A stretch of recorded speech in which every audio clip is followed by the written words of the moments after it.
বাদশা মারা গিয়েছে, দূর দূরান্ত থেকে জনগণ হাজির।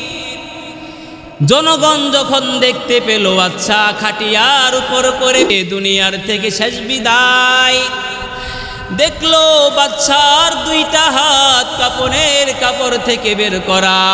কিছু বেওকুফ লোক, কম জ্ঞানী নামধারী কিছু আল্লাহওয়ালা না, বুদ্ধিমানওয়ালা না, দেখে বলে, ও লুবি বাদশা রে, দেখ দেখ দেখ, এই কেমন লুবি বাদশা, দুনিয়ার মধ্যে এতদিন রাজত্ব করেছে, দুনিয়ার মধ্যে এত বড় শাসনকর্তা ছিল, পুরা গোটা দুনিয়ার মধ্যে বাদশাহী করেছে, চোখ দুইটা খোলা থাকা অবস্থায় লোভ সামলাইতে পারে না, এখন চোখ বন্ধ হওয়ার পরেও দুইটা হাত পেতে সওয়াল করতেছে, মানুষের কাছে চাইতেছে। একদল ইমানদার ইমানওয়ালা জ্ঞানী লোক দেখেও বলে, ও বেকুব, না না না, বাদশা যুলকারনাইন আমাদেরকে সবক দিয়ে যাচ্ছে, দুই চোখ খোলা থাকা অবস্থায় সবক দিয়েছে, নিতে পারি নাই। বাদশা যুলকারনাইন আমাদেরকে সবক দেয়, কি সবক শুনে নাও। বাদশা যুলকারনাইন বুঝাইতে চেয়েছে, আমার দুইটা হাত দুই হাতের জায়গায়, দুই পাও দুই পাওয়ের জায়গায়, দুই চোখ দুই চোখের জায়গায়, দুই কান দুই কানের জায়গায়, নাকের দুই ছিদ্র দুই জায়গায়, সব ঠিক আছে, কিন্তু আমার শ্বাস আর নিঃশ্বাসটা একটু বন্ধ হয়ে গেছে। এই বন্ধ হওয়ার কারণে আমি কত কোটিপতি ছিলাম, বাদশা ছিলাম, কত কিছুর মালিক ছিলাম, দুই চোখ বন্ধ হয়েছে, শ্বাসটা শুধু কেবলমাত্র বন্ধ হওয়ার কারণে আমি বাদশা হওয়া সত্ত্বেও দুইটা হাত খালি করে কবরের দিকে যাচ্ছি, কিছু নাই। ও আমার জনগণরা, তোমরা সবক নাও, দুনিয়ার মধ্যে কত গর্ববোধ করো, কত কিছুর মালিক, কত কোটিপতি, কত হেডম দেখাও, যখন তোমার দুই চোখ বন্ধ হবে, নাকের দুই ছিদ্র দিয়ে দুই বাতাস বন্ধ হয়ে যাবে, আর তোমার কিছু নেওয়ার মতো ক্ষমতা নাই। যদি ক্ষমতা থাকতো, দুনিয়ার বাদশাহী করেছি আমি নিতে পারতাম। একটু তাকায়া দেখ দেখ, যেহেতু আমি নিতে পারি না, তোরাও নিতে পারবি না, কাজে কবরের জন্য প্রস্তুতি নিয়ে নে। তিনটা সওয়াল করবে, সেখানে কেউ সাহায্য করবে না, তোমার কেউ সাহায্য করবে না। আজকে দুনিয়ার দিকে তাকাও, কোনো বিপদে পড়লে মানুষ দৌড়াইয়া আসে, তোমার আত্মীয় স্বজন দৌড়িয়ে আসে, তোমার সাহায্যের জন্য দৌড়িয়ে আসে, তোমার বিপদ থেকে উদ্ধার করার জন্য দৌড়ায় আসে।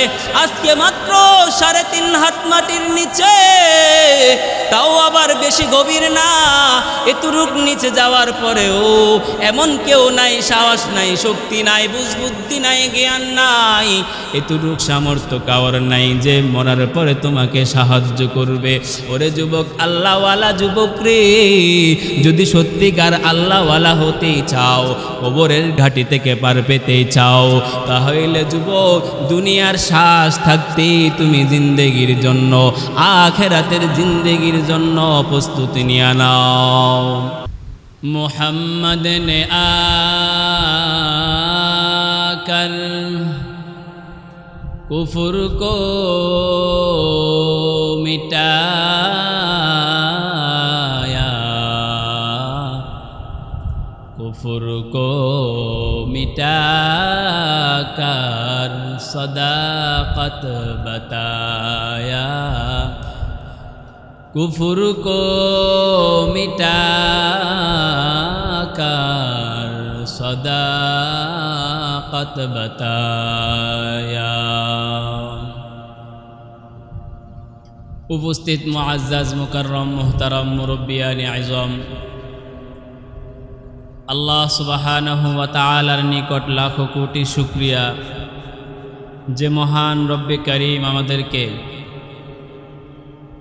পবিত্র একদিন, পবিত্র জুমার নামাজ আদায়ের পূর্বান্তে কিছু আলোচনা করবার এবং শুনবার, আসার এবং বসার তৌফিক দিয়েছেন বিদায় আমরা একবার অন্তরের অন্তঃস্থল থেকে শুকরান বলি আলহামদুলিল্লাহ।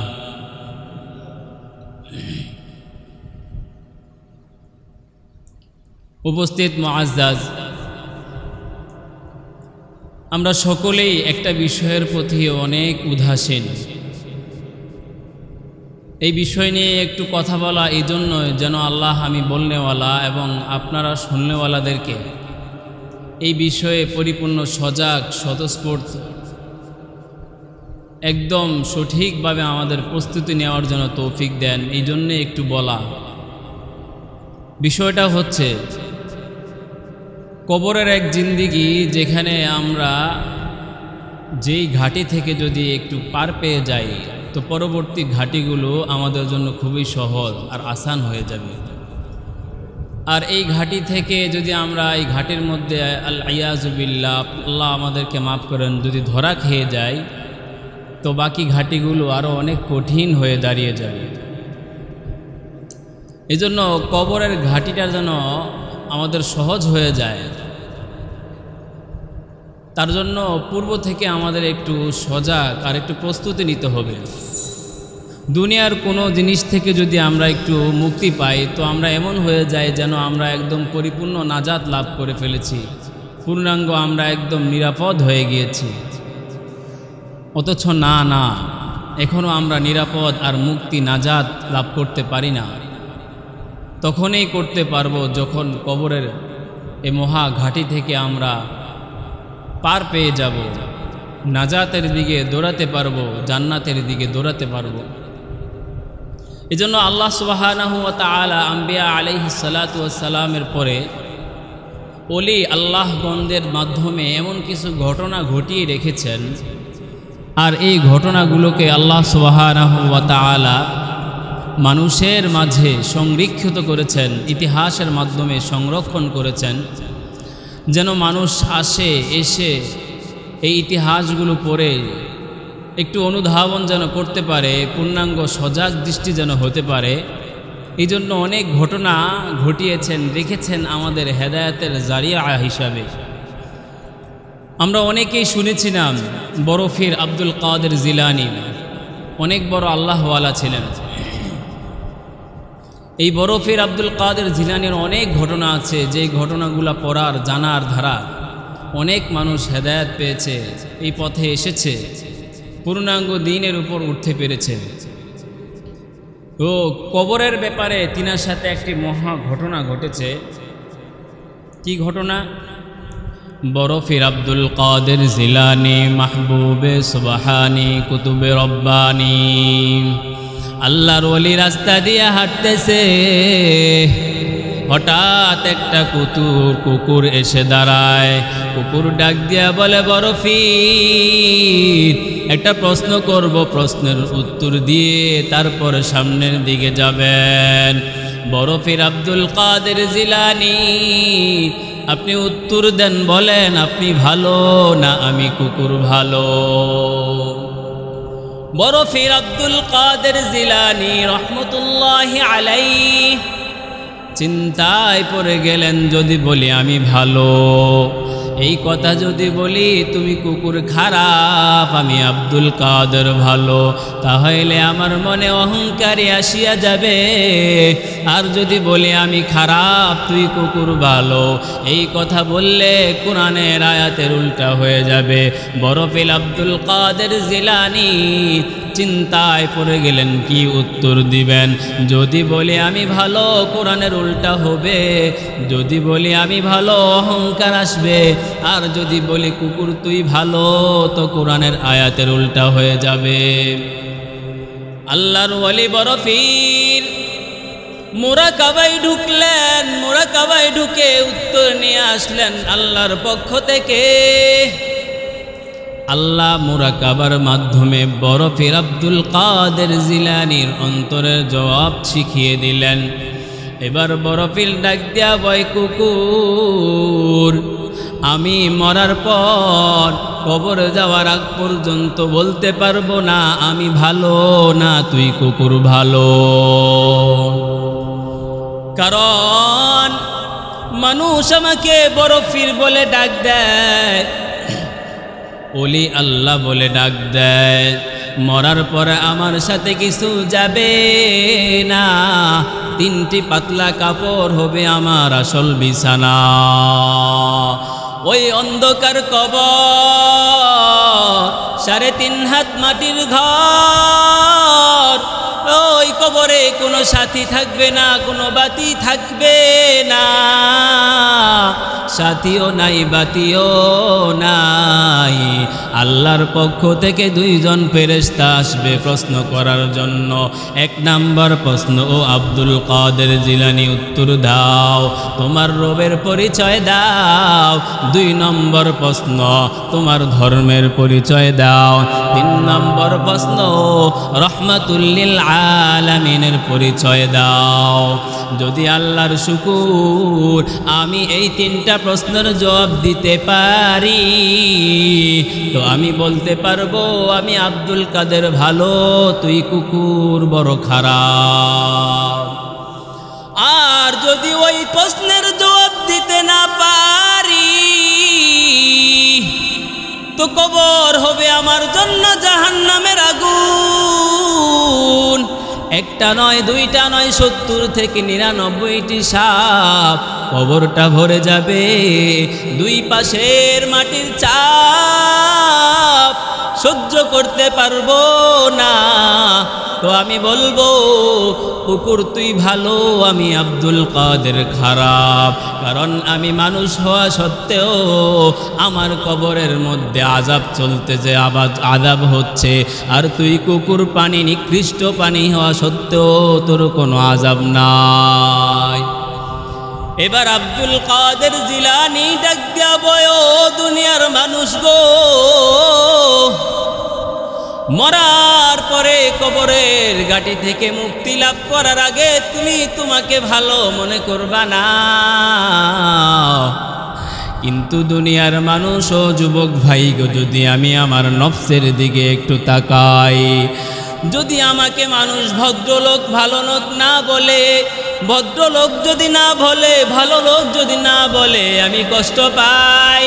আমি মুফতি হয়েছি, মুফতি না বললে রাগ করি, আমাকে খতিব সাহেব না বললে আমি রাগ করি, আমাকে হাজী সাহেব না বললে মনে বড় কষ্ট পাই। কিন্তু ওরে যুবক ভাই, আমি এত টাইটেল লাভ করলাম, কিন্তু কবরের জগতের প্রশ্নের জবাব দিতে পারলাম না, আমি ওই কবরের ঘাটি থেকে পার পাইলাম না, তো এই টাইটেল আমার কোনো কাজে আসবে না।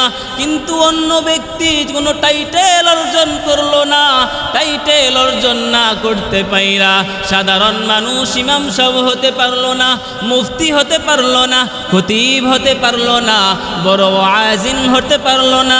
কিন্তু আল্লাহ কোনো নেক আমলের কারণে সাধারণ মানুষ হওয়া সত্ত্বেও মাফ করে দিল, তো এই টাইটেলওয়ালা ব্যক্তির কোনো দাম নাই।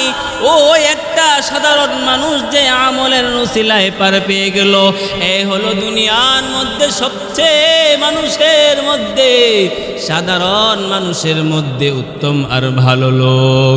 এই জন্য যুবক ভাই গো, নফসকে সবসময় তোমার সামলিয়ে রাখতে হবে, কবরের আযাবের কথা মনে রাখতে হবে, কবরের দিকে তোমার মন সবসময় মনোনিবেশ করে রাখতে হবে।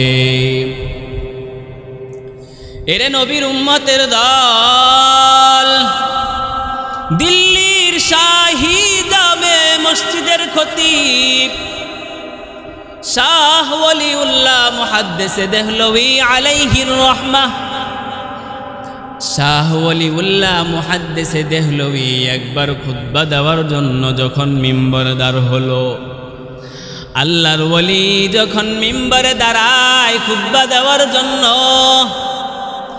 আল্লাহর ওয়ালি খুতবা দেওয়ার আগে তার রুমালটা দিয়ে চেহারা ঢেকে ফেলে। মাঝ থেকে একজন মুসল্লি দাঁড়ায় বলে, হযরত কি কারণ খুতবা দেওয়ার সময় আপনি আপনার চেহারা রুমাল দিয়ে ঢেকে ফেলেন? এই প্রশ্নের জবাবটা একটু আমাকে বলবেন, কারণটা কি, কেন আপনি রুমাল দিয়ে আপনার চেহারা মোবারক ঢেকে ফেলেন? আল্লাহর ওয়ালি শাহ মুহাদ্দিস দেহলভী আলাইহির রহমা ডাক দিয়া কয়, ওরে যুবক, এই প্রশ্নের জবাব তোমাকে আমি আগামী সপ্তাহে দিব। আগামী সপ্তাহে আসার পর ডাক দিয়া বলে, যুবক আয় আয় আমার সামনে আয়, একটু সামনে আয়, তোকে আমি গত সপ্তাহের প্রশ্নের জবাব দিতে চাই। আল্লাহর ওয়ালি শাহ ওয়ালিউল্লাহ মুহাদ্দিস দেহলভী আলাইহির রহমা যুবককে ডাক দিয়ে এনে সামনে আসার পর যুবকের মাথার উপর ওই ওলি আল্লাহর রুমালটি দিয়ে চেহারাটাই ঢেকে দিল। চেহারাটি ঢেকে দেওয়ার পর সাথে সাথে যুবকটি চিৎকার দিয়ে বেহুশ হয়ে জমিনে পড়ে গেল। হুশ আসার পর বলে, বাবা কি কারণ তোমার মাথায় আমি আমার রুমাল দিলাম, রুমাল দেওয়ার পর তুমি একেবারেই বেহুশ হয়ে গেলা, চিৎকার দিয়ে পড়ে গেলা, একটু কি আমাকে বলবা কারণটা কি, তুমি কেন পড়ে গেলা? শাহ ওয়ালিউল্লাহ মুহাদ্দিস দেহলভী আলাইহির রহমা ওনার সামনে যুবক উত্তর দেয়, হুজুর যখন আপনি আপনার রুমালটা আমার মাথায় দিলেন, মাথায় দেওয়ার পর আমি তাকাইয়া দেখলাম পুরা দিল্লির শহরের হাজার হাজার লোকের মধ্য থেকে হাতে গোনা মাত্র কয়েকটা লোক, আর সব দেখতেছি কুকুর আর বানরের সুরতে। गर्व सूरत अहमद बुबुआत आदमीरा आदमियत लाज़िमास उदराबु नाबाशुद लाज़िमास आदमीरा आदमियत लाज़िमास उदरागर दो नाबाशुद ही जमास। এরে নবীর উম্মতের দল, গোটা পৃথিবী শাসন করেছেন দুইজন, শোষণ করেছেন দুইজন। একজন শাসনকর্তা সুলাইমান পয়গম্বর, আরেকজন শাসনকর্তা বাদশাহ যুলকারনাইন। বাদশাহ যুলকারনাইন পুরা গোটা দুনিয়ার রাজত্ব করেছেন, বাদশাহী করেছেন। মৃত্যুর আগের রাজপ্রাসাদের তার এমপি মন্ত্রীদেরকে আদেশ করে গেলেন, ও আমার এমপি মন্ত্রীরা, আমি একটা ওসিয়ত করে যাই, যখন আমি মৃত্যুর কোলে ঢলে পড়ব, মৃত্যু হওয়ার পর গোসল দেওয়ার পর জানাজা দেওয়ার পর আমার কাপনের কাপড় থেকে দুইটা হাত বাদ করে এইভাবে বের করে আমাকে নিয়ে যাইবা কবরের দিকে। আল্লাহর বাদশাহ, আল্লাহর বান্দা বাদশাহ যুলকারনাইন মৃত্যুর কোলে যখন ঢলে পড়ল, ওসিয়ত অনুযায়ী আদেশ অনুযায়ী আল্লাহর বান্দা বাদশাহ যুলকারনাইন তাকে গোসল দেওয়ার পর কাপনের কাপড় পরিধান করার পর জানাজা হওয়ার পর কাপনের কাপড় থেকে দুইটা হাত বের করে দেওয়া হলো। এইভাবে বের করে দেওয়ার পর খাটিয়া নিয়ে এবার কবরের দিকে সকলে রওনা। বাদশাহ মারা গিয়েছে, দূর দূরান্ত থেকে জনগণ হাজির। জনগণ যখন দেখতে পেল বাদশাহ খাটিয়ার উপর করে কবরের দিকে যেতেছে, দুনিয়ার থেকে শেষ বিদায়, দেখলো বাদশার দুইটা হাত কাপনের কাপড় থেকে বের করা। কিছু বেওকুফ লোক, কম জ্ঞানী নামধারী কিছু আল্লাহওয়ালা না, বুদ্ধিমানওয়ালা না, দেখে বলে, ও লুবি বাচ্চা রে, দেখ দেখ দেখ এই কেমন লুবি বাচ্চা, দুনিয়ার মধ্যে এতদিন রাজত্ব করেছে, দুনিয়ার মধ্যে এত বড় শাসনকর্তা ছিল, পুরা গোটা দুনিয়ার মধ্যে বাদশাহী করেছে, চোখ দুইটা খোলা থাকা অবস্থায় লোভ সামলাইতে পারে না, এখন চোখ বন্ধ হওয়ার পরেও দুইটা হাত পেতে সওয়াল করতেছে, মানুষের কাছে চাইতেছে।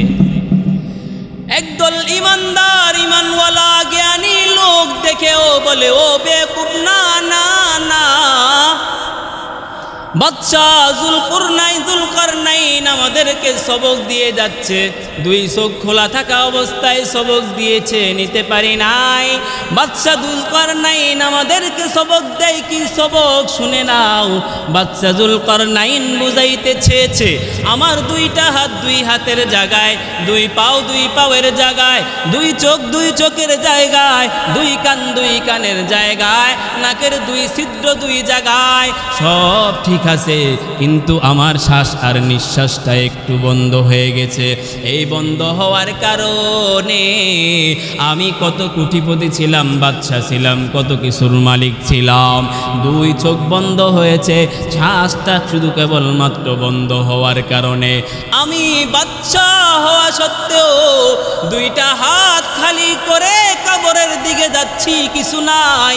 ও আমার জনগণরা, তোমরা সবক নাও, দুনিয়ার মধ্যে কত গর্ববোধ করো, কত কিছুর মালিক, কত কোটিপতি, কত হেডম দেখাও, যখন তোমার দুই চোখ বন্ধ হবে, নাকের দুই ছিদ্র দিয়ে দুই বাতাস বন্ধ হয়ে যাবে, আর তোমার কিছু নেওয়ার মতো ক্ষমতা নাই। যদি ক্ষমতা থাকতো, দুনিয়ার বাদশাহী করেছি আমি নিতে পারতাম।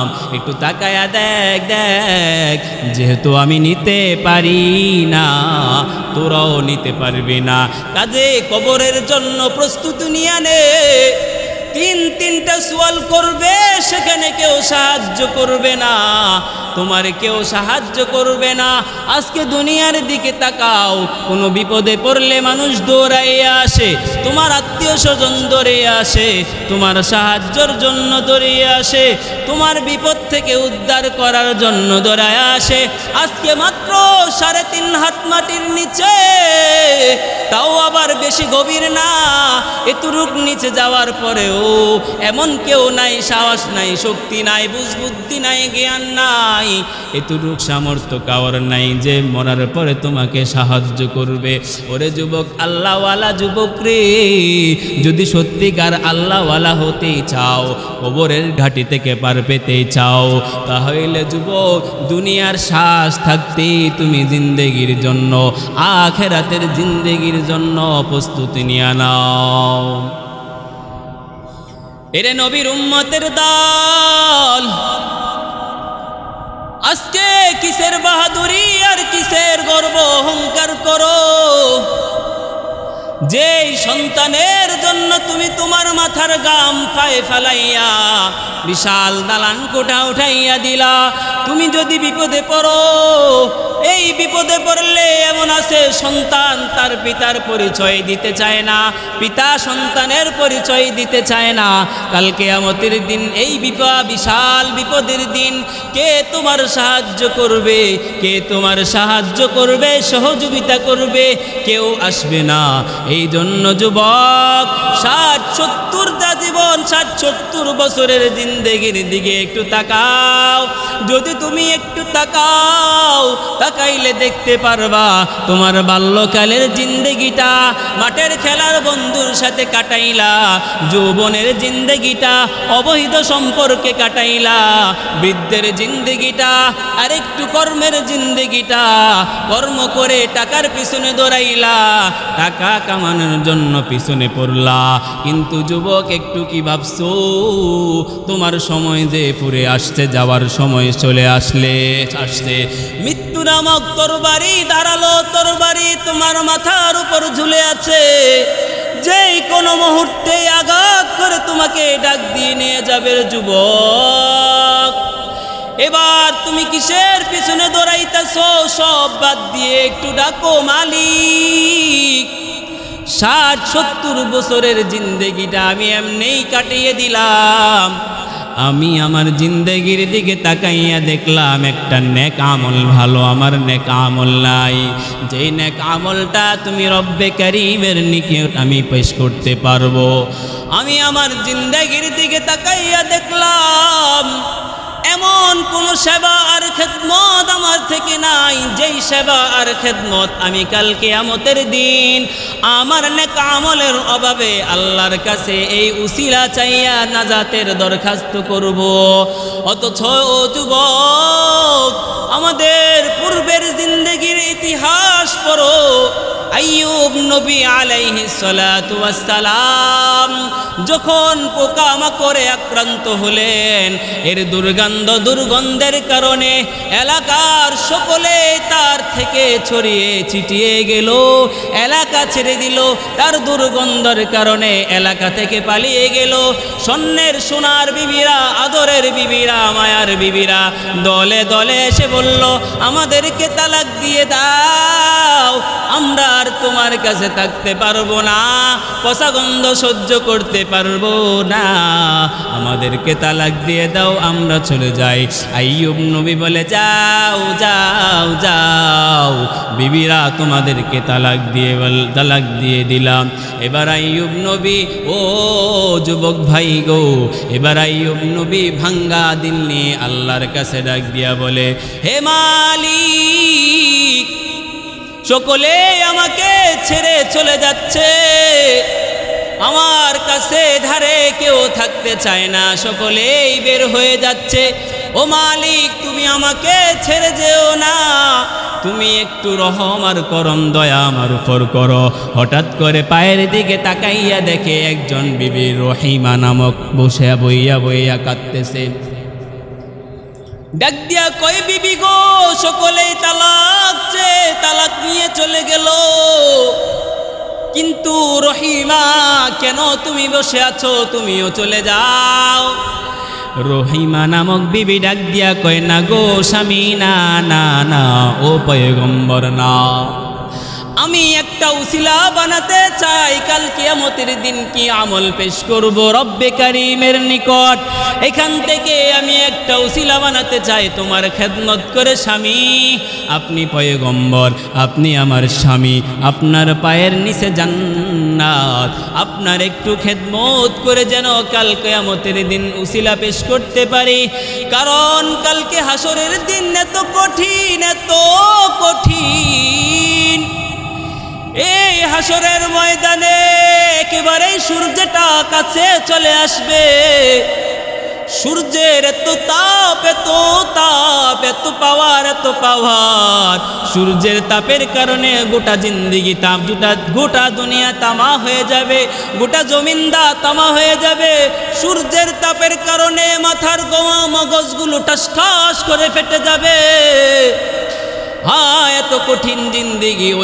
ওই দিক থেকে জাহান্নামের আওয়াজ, ওই দিক থেকে কুদরতের আওয়াজ, কুদরতের আওয়াজ দিবে, কই গুনাহগাররা, তোমরা পৃথক হয়ে যাও নেক আমলওয়ালাদের কাছ থেকে, নেক আমলরা ডান দিকে তোমরা চলে যাও, বদ আমলওয়ালারা তোমরা বাম দিকে চলে যাও।